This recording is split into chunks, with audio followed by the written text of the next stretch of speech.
So our reward circuitry was evolved for a world of scarcity and ever-present danger. And essentially, it was evolved for having to pay for our dopamine up front, which is another way of saying working for our dopamine, walking tens of kilometers to find food, clothing, shelter, a mate. And it's beautifully engineered for that kind of thing. And it's also what's made us strivers, right? We're never satisfied with what we have. As soon as we get it, we feel the come down and we want more. So, in that kind of environment, an environment of scarcity, people with the addiction gene would be some of the most adaptive, successful, valuable people in a tribe because they're the ones who won't give up, right? Everybody else is sort of like, I've had it, that's enough. And they're like, no, let's keep going.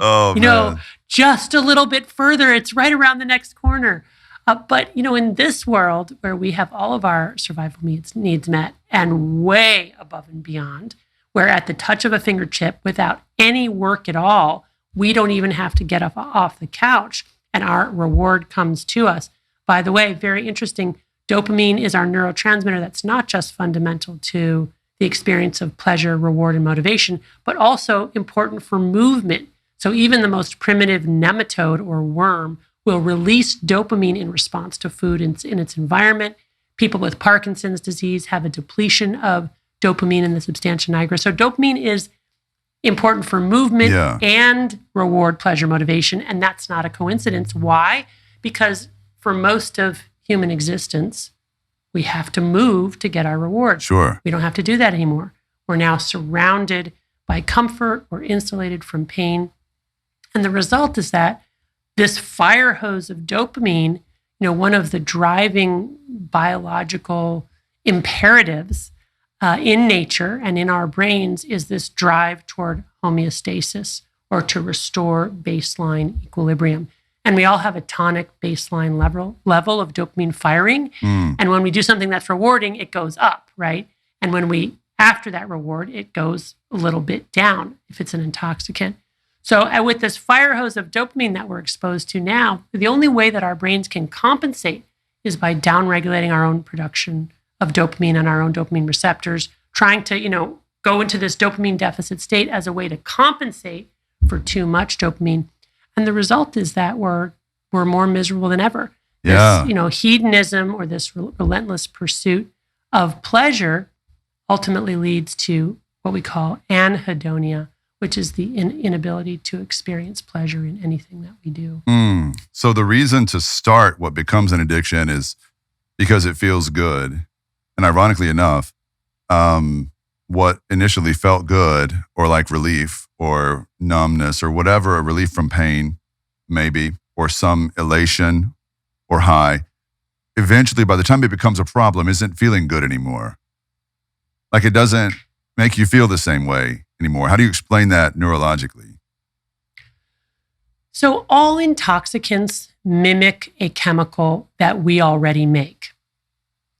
And we make that chemical in our brains, whether it's our endogenous opioids or endogenous cannabinoids, all of which work on dopamine as the final common pathway. We make those chemicals as a healing mechanism in response to a painful injury, and also as a signal for approach or avoid.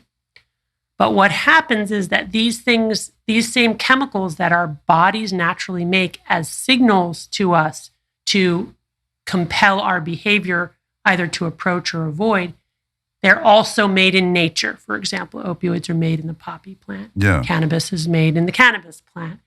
And we now have been able to engineer these exogenous or external mimics into these highly potent forms such that when we ingest them, we get this explosion of dopamine far exceeding what our brains have evolved to tolerate.